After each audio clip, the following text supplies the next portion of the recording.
हाथी और चूहा की कहानी। एक राज्य में एक राजा का शासन था। हर सप्ताह पूरी शानो शौकत से नगर में उसका जुलूस निकला करता था, जहां प्रजा उसके दर्शन किया करती थी। एक दिन एक नन्हा चूहा उसी राजमार्ग के किनारे किनारे कहीं जा रहा था, जहां राजा का जुलूस निकलने वाला था।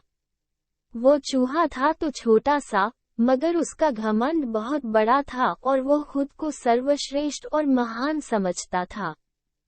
कुछ देर बाद राजमार्ग से राजा का भव्य जुलूस निकला, जिसे देखने लोगों की भीड़ लगने लगी।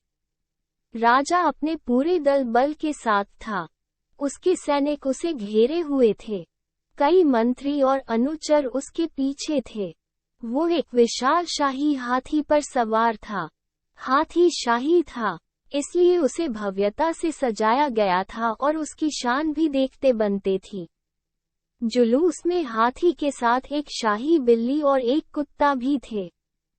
राजा का जुलूस देखने को उमड़ी भीड़ राजा के साथ साथ उसके शाही हाथी की भी प्रशंसा कर रहे थी। ये सुनकर घमंडी चूहे को बहुत बुरा लगा।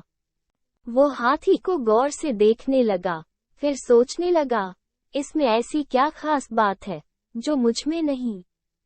मैं भी उस जैसा ही हूँ। मेरे पास भी 2 आंखें, 2 कान, 1 नाक और 4 पैर हैं। फिर उसकी इतनी प्रशंसा क्यों?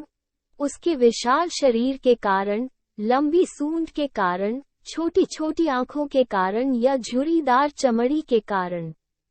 किस कारण? एक बार तुम लोग मुझे देख लो, उस हाथी को भूल जाओगे। मैं हाथी से ज्यादा महान हूँ। चूहा ये सब सोच ही रहा था कि शाही बिल्ली की नजर उस पर पड़ गई और उसकी लार टपक गई। जुलूस छोड़ वो उसकी ओर लपकी। फिर क्या था? चूहा अपनी सारी महानता भूलकर दुम दबाकर भागा। भागते भागते वो हाथी के सामने आ गया। आगे बढ़ते हाथी ने उस पिद्दी से चूहे को देखा तक नहीं और अपना विशाल पैर उठा लिया। चूहा उसके पैर के नीचे को चलने ही वाला था, मगर किसी तरह उसने खुद को बचाया। वहां से बचा तो खतरनाक कुत्ता सामने था, जो उसे देखकर गुर्राया। चूहा पूरी जान लगाकर वहां से भागा और राजमार्ग के किनारे स्थित एक छेद में घुस गया। उसका सारा घमंड उतर चुका था। उसे समझ आ चुका था कि वो इतना भी श्रेष्ठ और महान नहीं। सीख: किसी से मात्र रूप रंग की समानता हमें महान नहीं बनाती। महान हमारे गुण और कार्य बनाते हैं।